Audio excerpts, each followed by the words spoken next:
Muy buenos días a todos, a todas. Muy bien, aquí estamos en nuestro curso de Introducción a Deleuze, aquí en Cursa Virtual. Vamos a comenzar hoy con la clase octava y última, que no me olvido, vamos a retomar la clase séptima que dejamos pendiente, la cuestión de literatura. Así que voy a empezar por literatura y luego veremos qué es la filosofía, que es el último libro que habíamos marcado, donde vamos a ver filosofía, arte y ciencia, qué es la filosofía, y vamos a hacer una especie de raconto, una especie de cierre del curso y demás. A ver, voy directo. Vayamos al tema literario. En la clase pasada analizamos la cuestión cinematográfica en Deleuze, ¿no? Que es un tema arduo, es un tema extenso y que es un desafío tratar de comprimirlo en una presentación. A mí me da la impresión de que en este último periodo, en lo que se conoce como el periodo estético, si bien Deleuze escribe sobre teatro, Carmelo Bene, sobre pintura, Francis Bacon, sobre la estética barroca a partir de Leibniz, cosa que no vimos porque no podemos meter todos los textos, pero también lo hace, la cuestión musical está presente, hay de alguna manera dos tipos de artes que están privilegiados por Deleuze. Uno es el cine, que ya vimos, porque le dedica dos libros monumentales, y otro es la literatura, que está presente desde la primera etapa de Deleuze, ¿no? Porque pensemos que en ese periodo que llamamos monográfico, ese periodo que podemos llamar histórico monográfico, donde Deleuze se dedica a escribir diferentes manuales entre comillas, porque no son manuales, son presentaciones muy personales, donde ya hay una operación del autor, pero bueno, son presentaciones de filosofías, o como él le llama, retratos de filósofos. También hay retratos de escritores, por ejemplo, Marcel Proust, ¿m? Por ejemplo, Leopold Sacher-Masoch, el autor de La Venus de las Pieles, ¿m? Dos escritores. En Lógica del Sentido, Indiferencia y Repetición aparecen en pie de igualdad diálogos de filósofos con escritores, un montón, ¿no? Como Borges, por ejemplo. Entonces, quiero decir, la cuestión de la literatura es prácticamente para Deleuze indisociable de la filosofía, indisociable. Tal vez la diferencia es que en este último periodo, en un libro como Crítica y Clínica, que es un libro, que es este texto, digamos, ¿no? Este texto que es el último texto en solitario de Deleuze, es un texto de 1993, y que es la filosofía, que también lo vamos a ver, está coescrito con Guattari, pero es de 1991, ¿no? En rigor de verdad, el último libro de Deleuze, solo o acompañado, es Crítica y Clínica, y es un libro que, si ustedes repasan el índice, es muy claro, donde la cuestión literaria es protagónica. La literatura y la vida, Louis Wolfson, Lewis Carroll, fundamental en Lógica del Sentido, Samuel Beckett. También hay un texto muy interesante que no voy a poder dar por una cuestión de tiempo, que se llama El Agotado, Le Puisé, El Agotado, sobre Beckett, que le dedica Deleuze. Nietzsche, San Pablo, Lawrence, T. E. Lawrence y D. H. Lawrence, dos escritores que privilegia. Sacher Masoch aparece de nuevo. Walt Whitman, Bartleby, Melville, también es un escritor al que le dedica mucho. Alfred Jarry, T. E. Lawrence, bueno, Heidegger, Platón, Spinoza también. Pero quiero decir, acá aparece la literatura con mucha fuerza. ¿M? Pero la literatura está presente en todos los momentos de Deleuze. Al comienzo, en su periodo político militante también, porque hay un libro que es Kafka, por una literatura menor, coescrito con Guattari, y además en Antiedipo y en Mil Mesetas hay un montón de referencias a escritores y poetas, qué sé yo, desde Antoine Artaud, pasando a los escritores estadounidenses en Rizoma, en Mil Mesetas. Quiero decir, la literatura es omnipresente y hasta diría que no se puede dividir de la filosofía en el caso de Deleuze. O sea, está muy imbricada. Pero, de alguna manera, este libro, Crítica y Clínica, es un compendio al final de su vida, es una síntesis al final de su vida de la importancia literaria, o de por qué los escritores o por qué la literatura tiene tanto que ver con su filosofía vitalista. ¿Mm? Entonces uno podría decir, y mi material es muy simple y lo leo rápido porque así pasamos también a qué es la filosofía.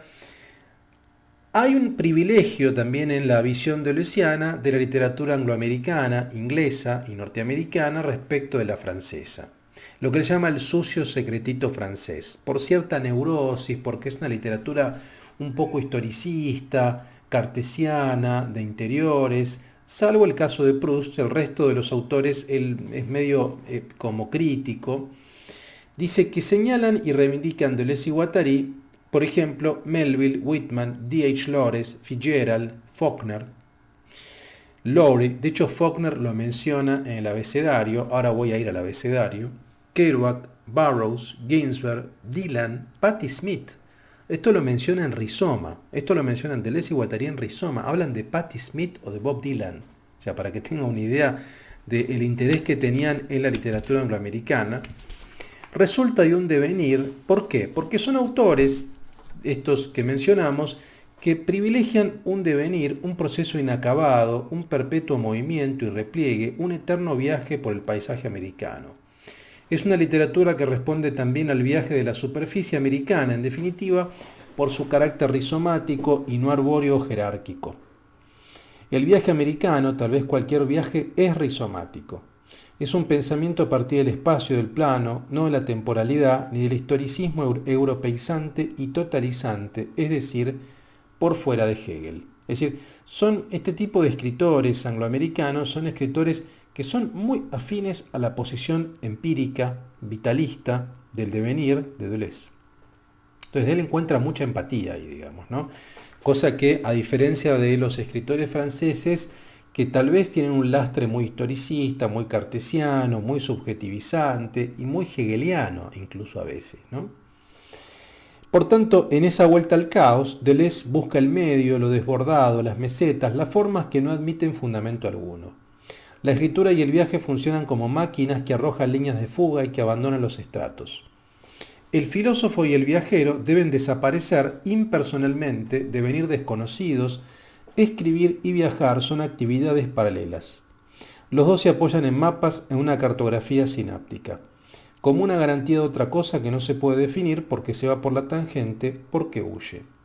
Tal es el caso de la tradición literaria y cultural norteamericana, que forjó una mitología que le debe mucho a personajes singulares y liminares que se constituyen desde el borde. Por ejemplo, Herman Melville, el autor de Moby Dick, al cual cita en el abecedario también, Thoreau, Henry Thoreau, Emerson, Whitman, Poe, Scott Fitzgerald, Salinger, Pynchon, Kerouac, pero también, por ejemplo, Charlie Parker, Coltrane en el jazz, Orson Welles en el cine, Lou Reed, Bob Dylan, Pollock, Miles Davis, James Dean, John Cassavetes, Laurie Anderson, Burroughs, Andy Warhol, Cormac McCarthy, entre otros. La tradición literaria norteamericana es entonces una tradición de la huida, de la fuga, del movimiento físico y psíquico. La huida como plexo del devenir de las carreteras, las road movies, por ejemplo, de Monty Hellman y Dennis Hopper, las autopistas, los metros, los motociclistas californianos, los Hell Angels, los net surfers, las millas de Indianápolis. Esa vocación para salirse del control, al cual inevitablemente pertenecen, forma parte de una idea que Deleuze quiere sostener como punta de lanza de un pensamiento abierto que resiste a la filosofía de la representación y la conciencia. ¿Se entiende entonces por qué es tan importante la literatura y particularmente angloamericana para Deleuze? Porque estos autores le otorgan a él una imagen y herramientas también para desarrollar su filosofía. Esta filosofía rizomática, no arbórea, vitalista, inmanente, empirista, del devenir como proceso inacabado, digamos, son todos autores que son simpáticos, que son convergentes con su posición, ¿no? Los escritores que él va a defender y de los cuales va a escribir son escritores que son convergentes con su posición, ¿no? Ahora, veamos un segundo esta cuestión, cómo lo plantea en el abecedario. En el abecedario es interesante cómo lo plantea Deleuze, ¿no? La L de literatura y la B de Boisson, porque la verdad que muchos escritores que él menciona fueron alcohólicos, y él mismo fue alcohólico. Él mismo fue alcohólico y dejó de beber, ¿no? Lo dice ahí en el abecedario.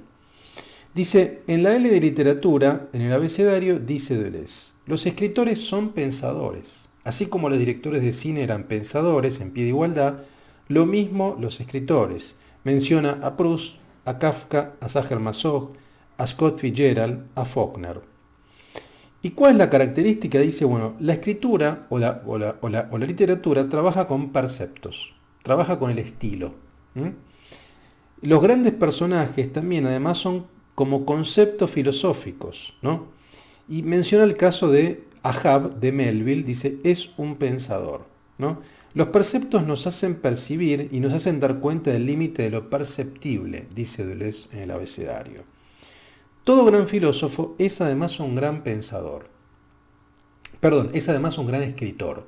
O sea, tiene estilo. Y por supuesto que él menciona el caso de Nietzsche. Nietzsche es un gran estilista, digamos, ¿no? Y además es un creador de personajes conceptuales como Zaratustra. Es decir, él dice, un punto de convergencia de los escritores y los filósofos es que los filósofos crean personajes conceptuales. La idea de Platón, el Zaratustra de Nietzsche, son dos ejemplos, ¿no?, que él plantea. Y mientras que los escritores crean personajes literarios, pero que también son conceptuales, ¿no? Entonces hay un trabajo bastante en común. Y además hay una relación, que es lo que él también plantea en Crítica y Clínica, que tiene que ver con la vida, con la cuestión vital. Dice, no tienen mucha salud, tanto filósofos como escritores no suelen tener mucha salud, porque son potencias que ven las cosas, que son cosas muy grandes para ellos. O sea, son sensibilidades y potencias que están atravesados por percepciones que son muy fuertes y que los terminan destruyendo, ¿no? Y ahí también aparece el tema de la bebida como un elemento que uno podría tomar, digamos, ¿no? Porque es muy interesante, muy divertida. Vean esa parte del abecedario, la B de boisson, de bebida. Él comienza hablando del último vaso. Él dice que la cuestión de la bebida, tal vez la cuestión del alcoholismo, habría que plantear, es siempre un problema del último vaso. El último vaso es lo que me interesa, dice, ¿no? ¿Por qué? Porque el alcohólico es alguien que no para de dejar de beber. O sea, siempre deja de beber. Y el tema es establecer cuál es el límite del último vaso, ¿no? Dice, no puede beber más ese día y no se permite seguir bebiendo, pero para beber al próximo día. O sea, el problema del alcohólico es cuándo dejar de beber para seguir bebiendo el próximo día, ¿no? Por tanto, es el penúltimo vaso. Bueno, hay una relación que establece entre bebida y literatura, sobre todo a partir de algunos escritores como Scott Fitzgerald, como Thomas Wolfe, como Verlaine en Francia. Dice, la potencia de la vida que perciben los torna más débiles, porque son percepciones atravesadas por visiones o por potencias que los terminan dañando, que los terminan demoliendo.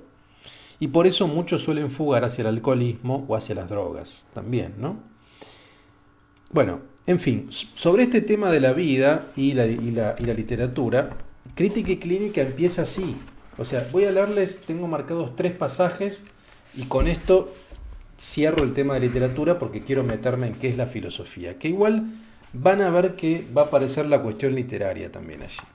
Pero si ustedes ven en el artículo que se llama La literatura y la vida, de Crítica y Clínica, arranca así. Dice, escribir indudablemente no es imponer una forma a una materia vivida. La literatura se decanta más bien hacia lo informe o lo inacabado. Como lo dijo Gombrowicz, escribir es un asunto de devenir, siempre inacabado, siempre en curso y que desborda cualquier materia vivible o vivida. Es un proceso, es un paso de vida que atraviesa lo vivido y lo vivible. La escritura es inseparable del devenir.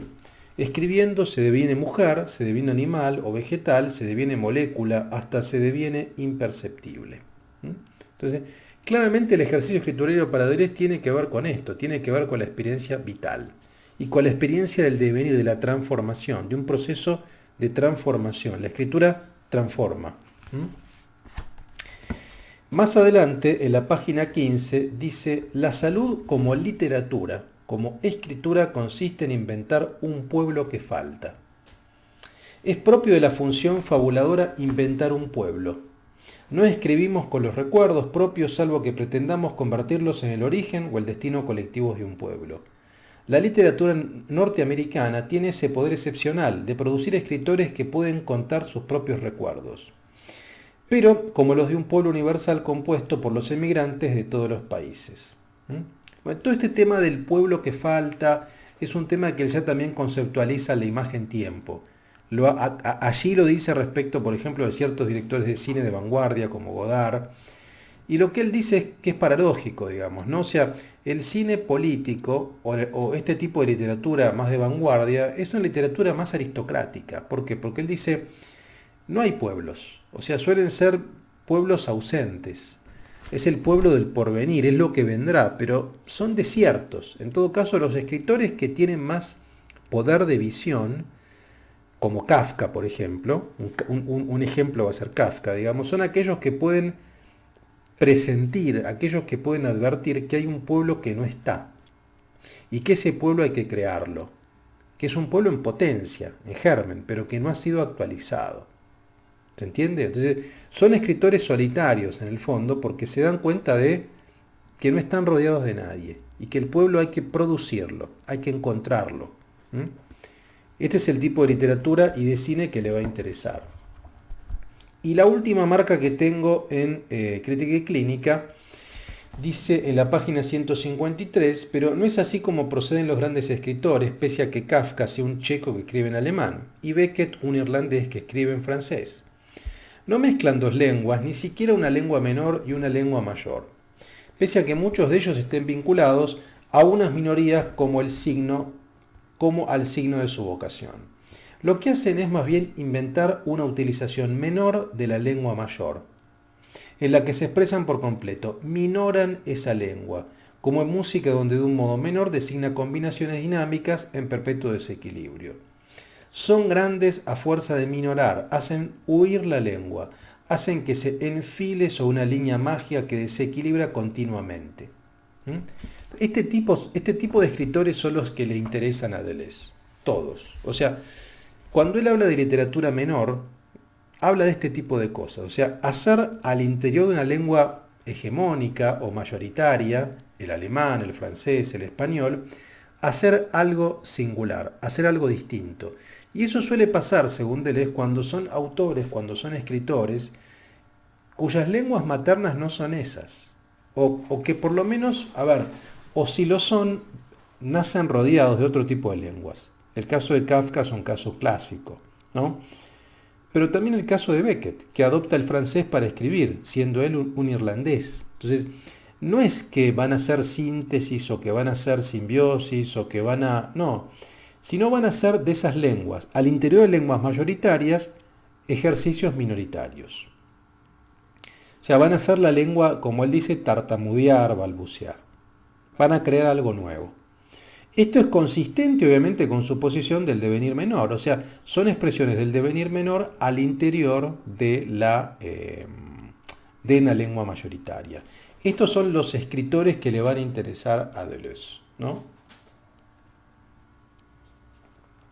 Bueno, punto final con literatura, punto final provisoriamente, porque la verdad es que uno puede hablar todo el tiempo de literatura en Deleuze porque es un tema enorme también, pero a modo de presentación me parece que queda claro, digamos, qué tipo de escritores le interesan, por qué le interesa ese tipo de escritura vinculada con la vida y con el devenir menor, porque es consistente con su planteamiento ontológico también.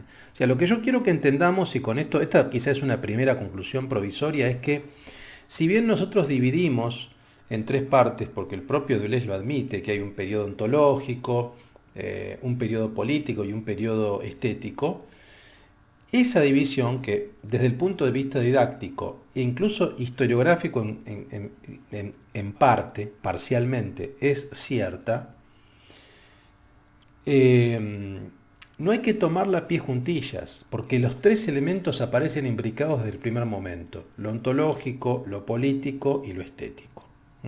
Pero son los tres elementos fundamentales para pensar la filosofía de Deleuze. O sea, por supuesto que a veces uno termina privilegiando uno, depende de la formación de uno, depende del interés de uno, privilegia lo ontológico respecto de lo estético o lo político, pero yo quiero, como este curso es una introducción, quiero que quede claro que los tres elementos son fundamentales y no se pueden disociar.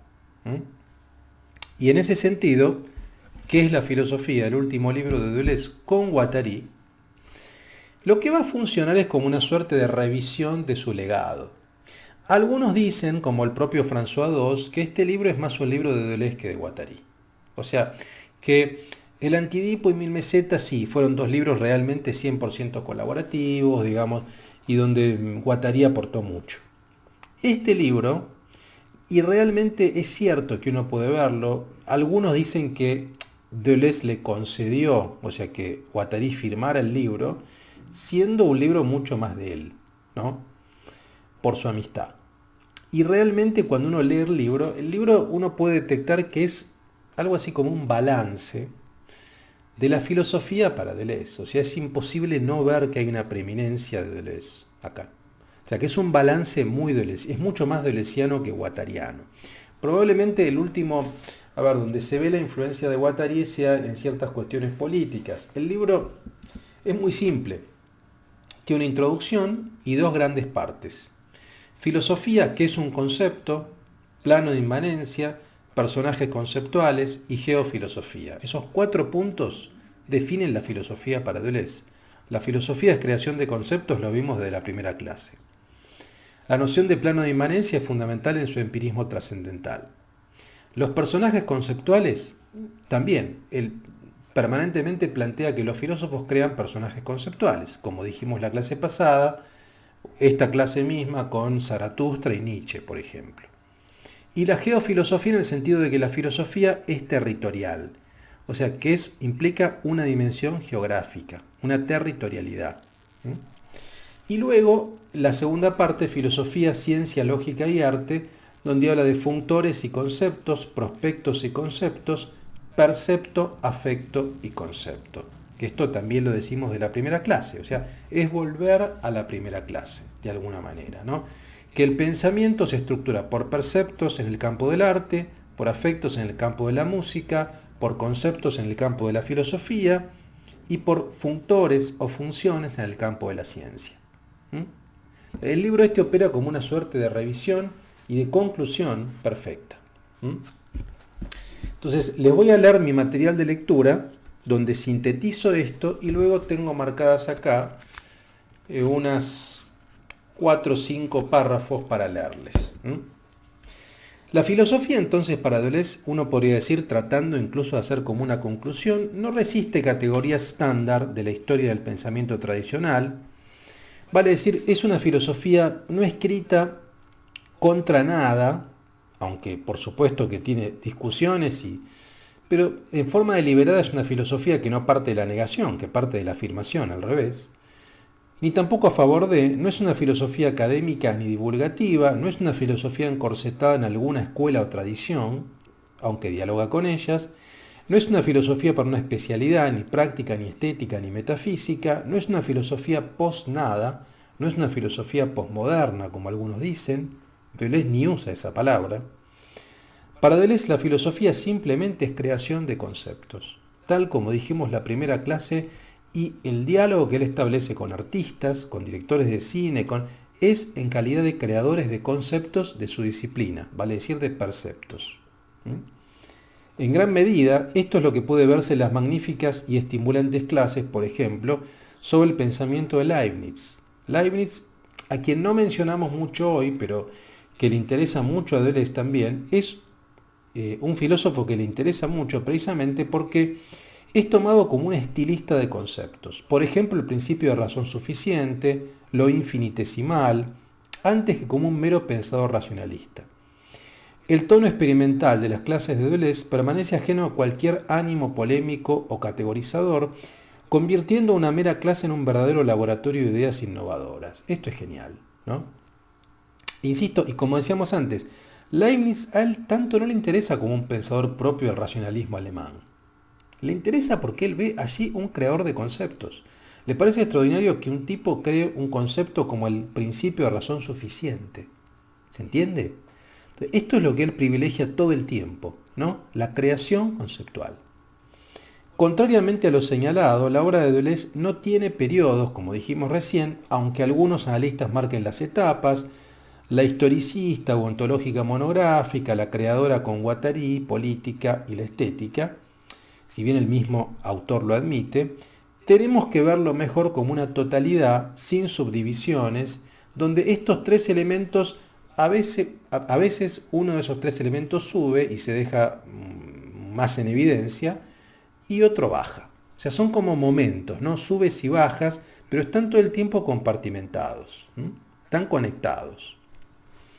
Incluso cuando Deleuze habla sobre otros filósofos, no hace didáctica ni docencia, entre comillas, sino filosofía, en el sentido más estricto. Es decir, cuando se refiere a Spinoza o a Nietzsche o a quien sea, lo hace a partir de su perspectiva creadora, ¿m?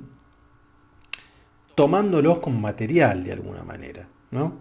De igual modo, cuando se refiere a las artes, el cine, la literatura o la música, lo hace en términos meramente conceptuales, ignorando la jerga de la estética o la filosofía del arte clásica. Es cierto, digamos, Deleuze no habla de aistesis o de percepción o de teoría de la recepción, digo, o sea, que son conceptos habituales en la estética. No lo hace.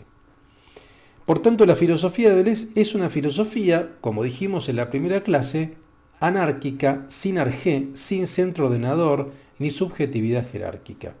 Es una filosofía de la inmanencia, una filosofía antibinaria, o sea, que rompe las estructuras binarias, no metafísica, aunque él reconoce, recordemos cuando dijimos en una de las clases, que él admite que es un metafísico, pero es un metafísico, a ver, entendiendo que es un metafísico en el sentido de que le interesa la ontología, o sea, la constitución.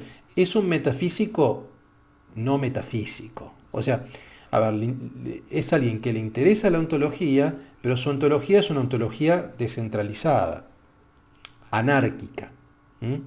Inmanente. Es un pensamiento que se abre para embeberse de la no filosofía, esto es muy claro, digamos, ¿no? Deleuze hace filosofía dialogando con la literatura, con el cine, con la pintura, con la ciencia, con la matemática, con la lógica, es decir, se hace filosofía saliendo de la filosofía. Y luego replegarse para generar conceptos con lo otro, ¿no?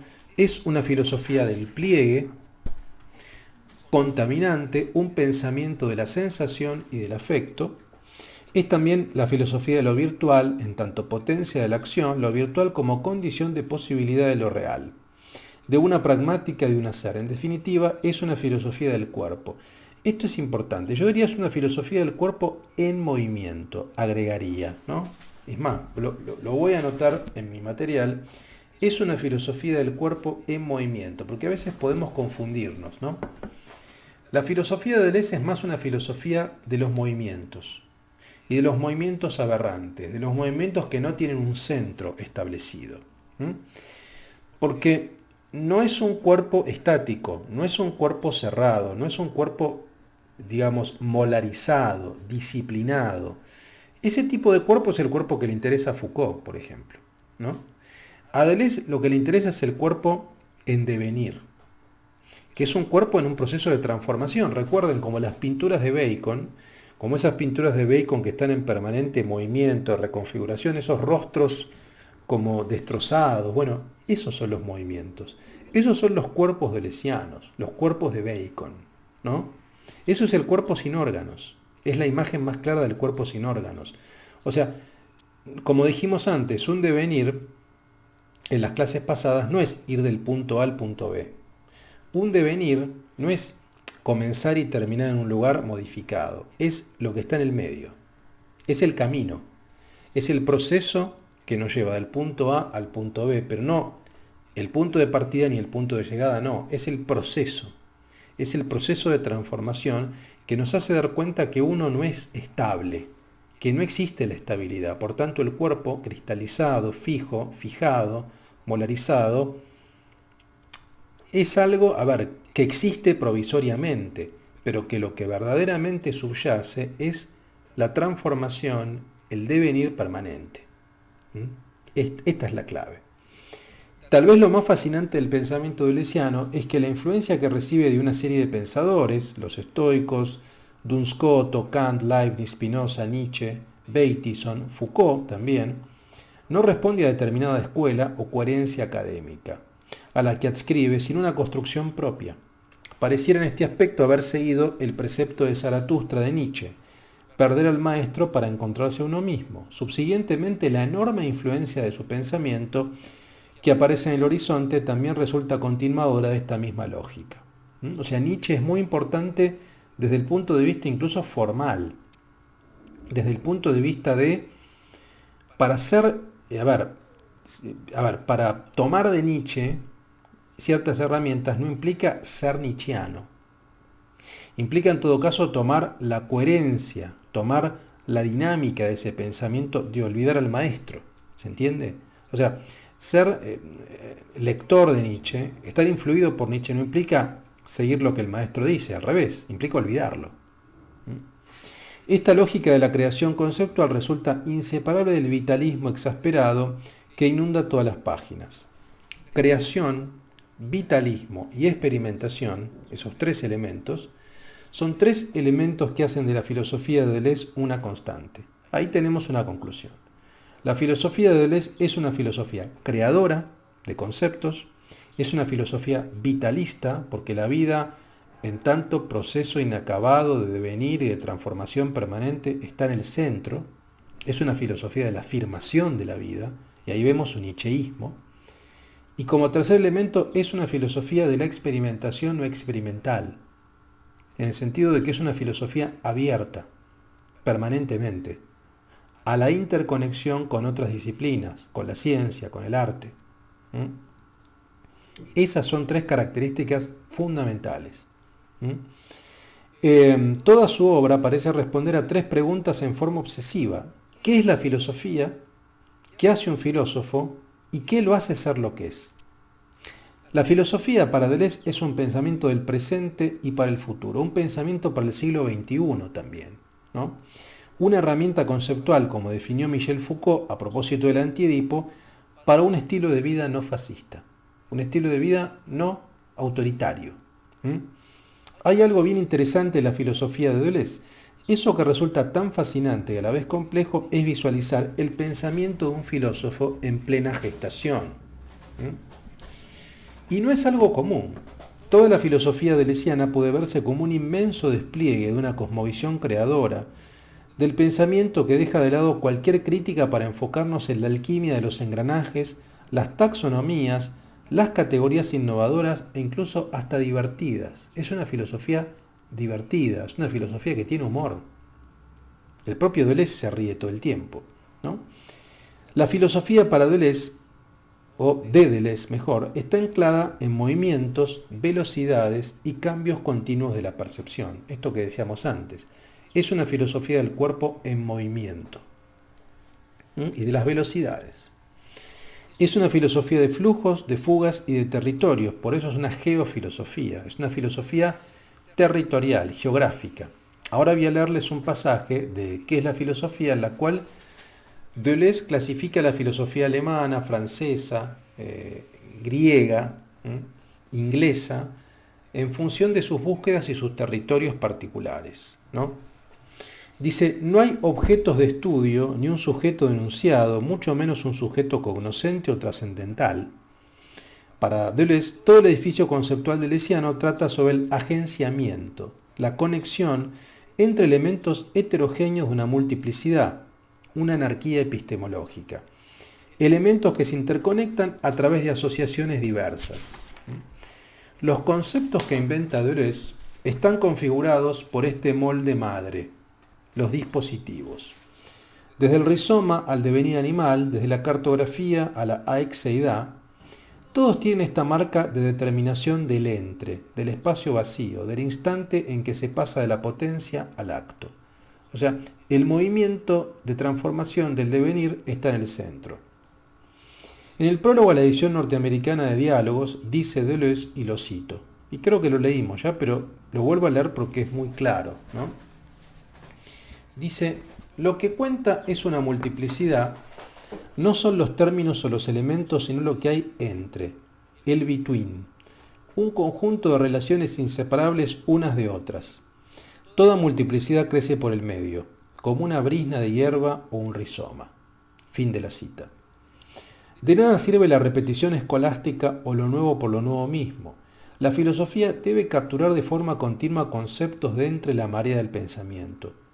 Esto es lo que todos los filósofos han hecho, crear conceptos. La lección de Deleuze en el fondo es la separación del mero repetidor del creador. La filosofía es una disciplina estilística, como la música, la literatura, la pintura o el cine, una disciplina de estilo.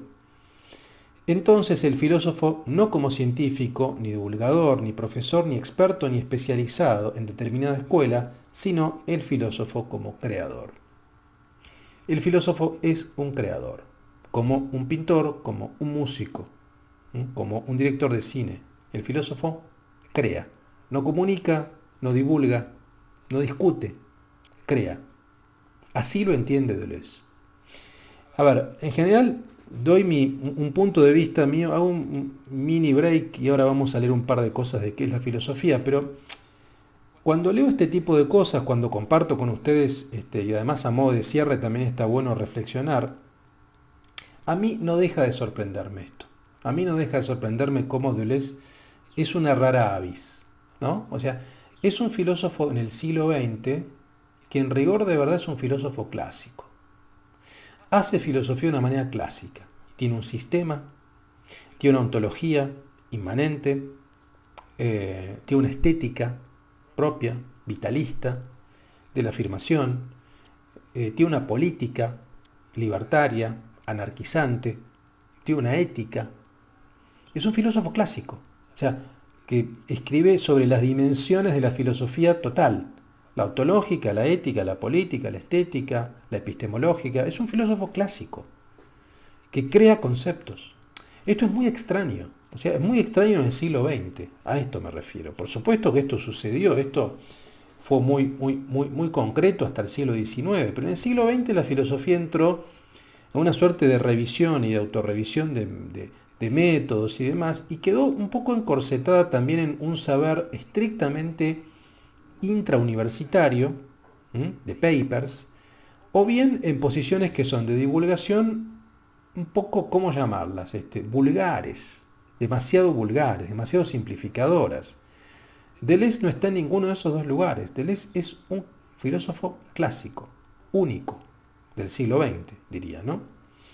Y que tiene un tono, un estilo propio, absolutamente propio y único, ¿no? Para esta clase yo había marcado el abecedario, además también la letra P, de profesor, porque me parece que también en lo que él dice respecto de profesor, uno puede entender muy bien cómo hace filosofía Deleuze y qué es la filosofía para Deleuze en tanto a su posición de profesor. Les voy a leer lo que yo tomé del abecedario y después, para cerrar hacia el final, les voy a leer los fragmentos de qué es la filosofía. En profesor, él comienza hablando de, bueno, él dice, un curso se repite como el teatro o como una canción. Y esto, perdón la autorreferencia, pero como yo soy también un profesor de filosofía, entiendo lo que dice Deleuze, ¿no? Y si ustedes son profesores, si hay algunos de ustedes que sean profesores, seguramente van a estar de acuerdo, porque es muy habitual, digo, ¿no? Él dice, el curso es algo que se prepara mucho, o por lo menos él preparaba los cursos con mucha dedicación, con mucho esmero, digamos, para lograr algunos minutos de inspiración. O sea, por ahí es dar 1 hora de clase, 2 horas de clase, 3 horas de clase para lograr algún momento de inspiración. Ahora, la inspiración viene de la repetición, hablando de diferencia y repetición, digamos, ¿no? La diferencia, que podemos entenderla como inspiración, se da en la repetición. O sea, no hay diferencia sin repetición.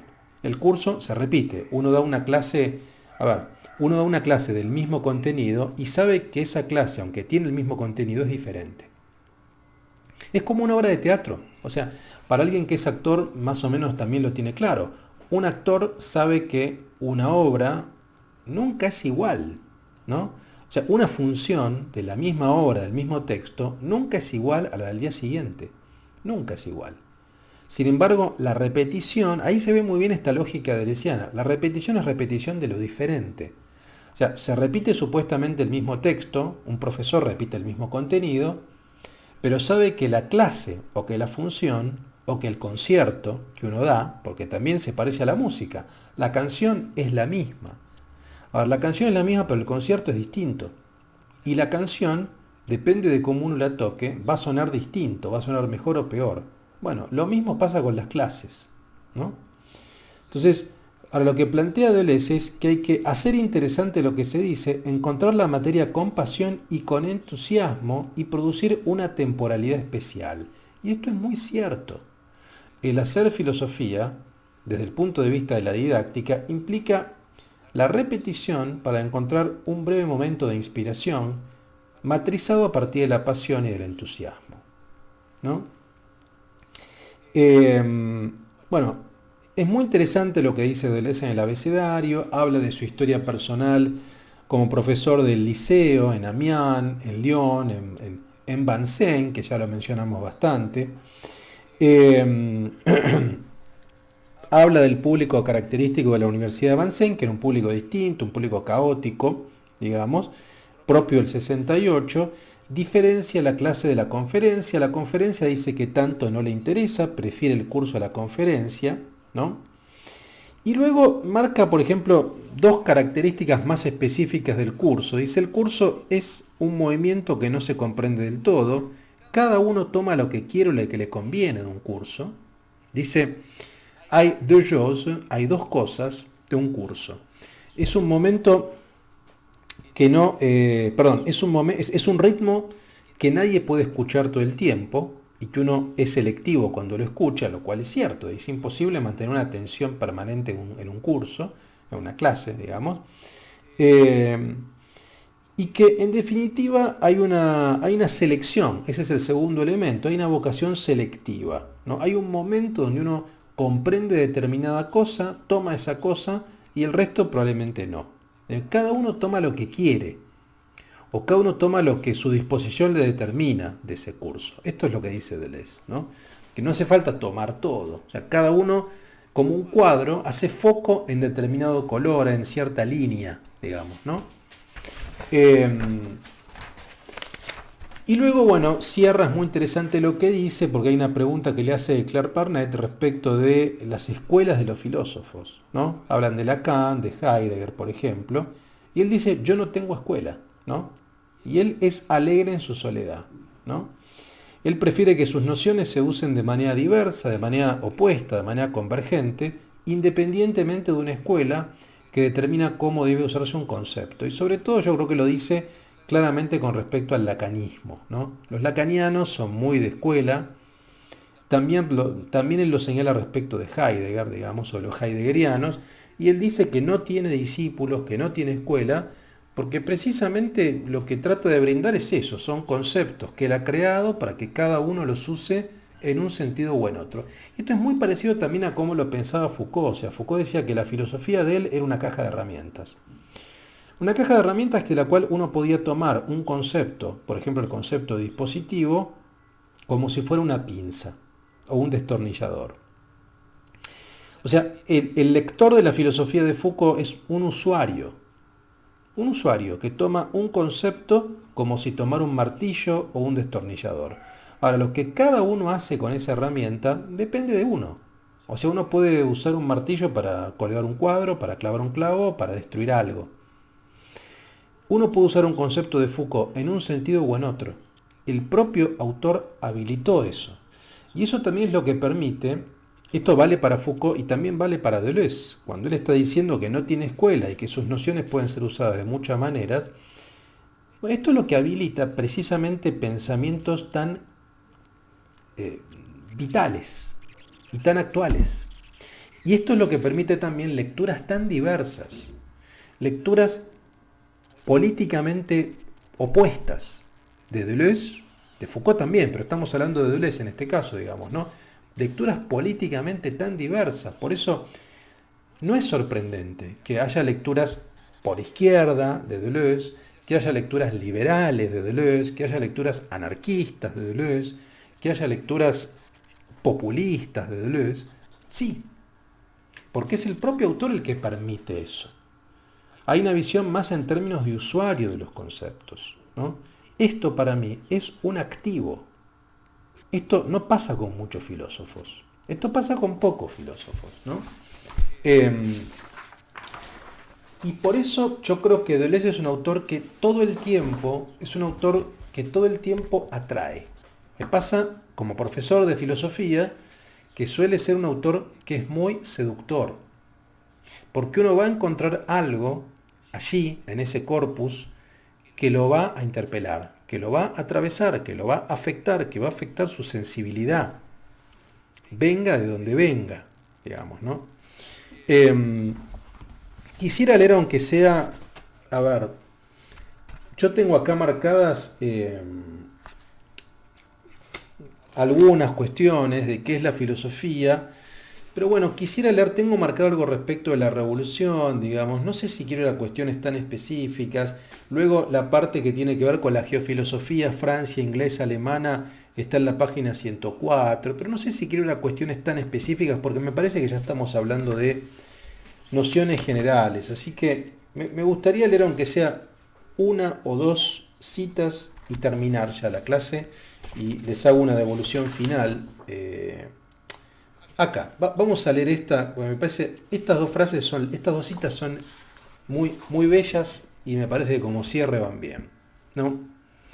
En la página 112 de ¿Qué es la filosofía?, dicen Deleuze y Guattari, la utopía no es un buen concepto, porque incluso cuando se opone a la historia sigue refiriéndose a ella e inscribiéndose en ella como ideal y motivación. Pero el devenir es el concepto mismo, nace en la historia y se sume de nuevo en ella, pero no le pertenece. No tiene en sí mismo principio ni fin, solo mitad. Así resulta más geográfico que histórico.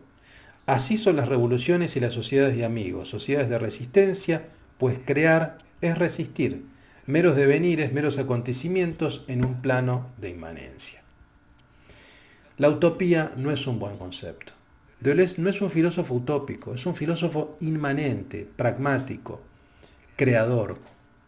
La utopía siempre está en otro lugar, y a Deleuze le interesa la filosofía de este lugar, que está en movimiento. Página 200, la última cita, dice: pensar es pensar mediante conceptos, o bien mediante funciones, o bien mediante sensaciones. Y uno de estos pensamientos no es mejor que otro, o más pleno, o más completo, o más sintéticamente. Los marcos del arte no son coordenadas científicas, como tampoco las sensaciones son conceptos a la inversa. Los dos intentos recientes de acercar el arte a la filosofía son el arte abstracto y el arte conceptual. Pero no sustituyen el concepto por la sensación, sino que crean sensaciones y no conceptos.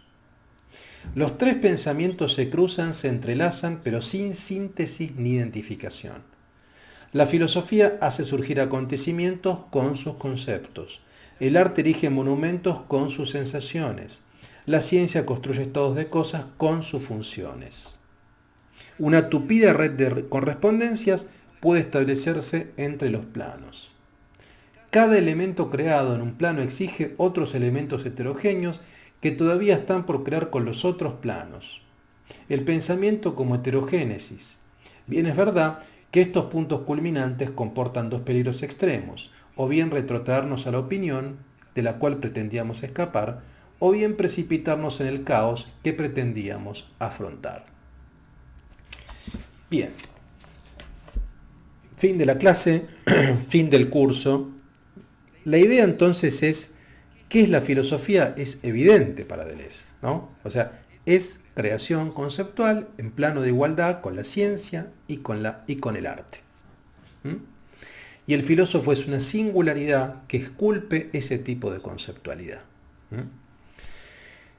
A ver, como cierre, finalmente quiero marcar un par de, digamos, como una sensación personal que yo tengo después de dar un curso sobre Deleuze, uno más, digamos, es que sigue siendo un filósofo que me atraviesa potentemente, ¿no? O sea, yo trabajo en la filosofía de Deleuze hace por lo menos 20 años, leo y releo estos textos hace 20 años y siempre encuentro algo distinto, siempre. Es un filósofo inagotable, es un filósofo libre. Uno diría, bueno, todos los filósofos deben ser libres. Sí, pero es verdad que algunos tienen mayor o menor resonancia en ese sentido. Deleuze es un filósofo que cuando yo pienso en Deleuze, pienso en libertad. Es un filósofo libre. Es un filósofo libre en el sentido que es inetiquetable, incómodo para determinadas posiciones y paradójicamente permite combinarse con diferentes posiciones por su libertad. Es un filósofo tremendamente libre, es un filósofo tremendamente riguroso también en su definición de conceptos, ¿no? Y es un filósofo de la alegría y de la afirmación de la vida, ¿no? Entonces, me parece que ahí tenemos ciertas características que son fundamentales, ¿no? Y que por supuesto cada uno de ustedes en función de sus formaciones y de sus características tomará, como decíamos recién del curso, de la clase, que decía Deleuze, tomará aquella herramienta o aquel elemento que más le funciona o que más le sirve o que más le interesa. Pero el propósito de este curso era mostrarle todas las cajas de herramientas. Y creo que ese propósito está cumplido, digamos, ¿no? Estas son las herramientas. Ahora, si ustedes quieren ampliar en la herramienta estética, analizar cada uno de los elementos de Deleuze respecto del arte, bueno, tienen que profundizar en esos textos, lo mismo respecto del cine, lo mismo respecto de la política, lo mismo respecto de la ontología, pero las herramientas y la lógica deleuziana es esta. ¿Mm? Creo que ha quedado clara, espero que hayan disfrutado el devenir, el camino, este proceso. Precisamente un curso también es un proceso de devenir, donde uno se transforma. Espero que lo hayan disfrutado tanto como lo disfruté yo. Y también los invito, como siempre hago con todos los cursos, una sugerencia, por supuesto en los cursos virtuales aquí no hay nada obligatorio porque esto no es un curso universitario donde uno tiene que rendir un final, digamos, pero a mí me hace muy feliz y me gusta alguna devolución, digamos, porque a veces siento también que los cursos son muy monólogos, porque uno tiene que grabar un video y uno tiene que exponer el material y la devolución viene en el foro, digamos, en el foro de la cursada. Así que a mí me encantaría que escriban una devolución final. Una suerte de síntesis, una suerte de reflexión final breve. Si quieren pueden escribir una página en Word o directamente en el foro de la cursada. Respecto del curso, respecto de la filosofía de Deleuze, qué concepto les interesó más, qué área les interesaría explorar en el futuro, en fin, un análisis mínimo de cada uno de ustedes. Me encantaría que exista eso, que lo hagan. Por supuesto no es obligatorio, pero me parece que está bueno. Es, digamos, que cada uno de ustedes brinde su devolución, desde el punto de vista teórico, desde el punto de vista de haber hecho este curso en conjunto, ¿no? Así que los invito calurosamente a que hagan un cierre, hagan su cierre del curso, ¿no?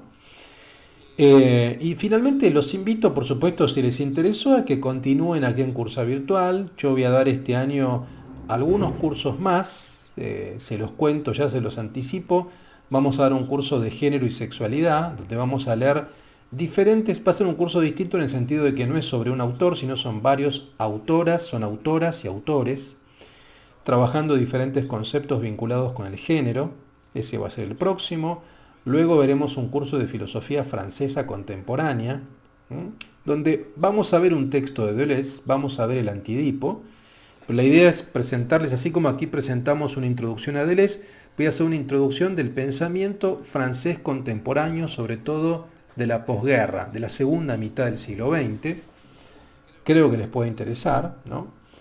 Luego veremos un curso de Judith Butler, de la teórica norteamericana sobre la cuestión del género y queer.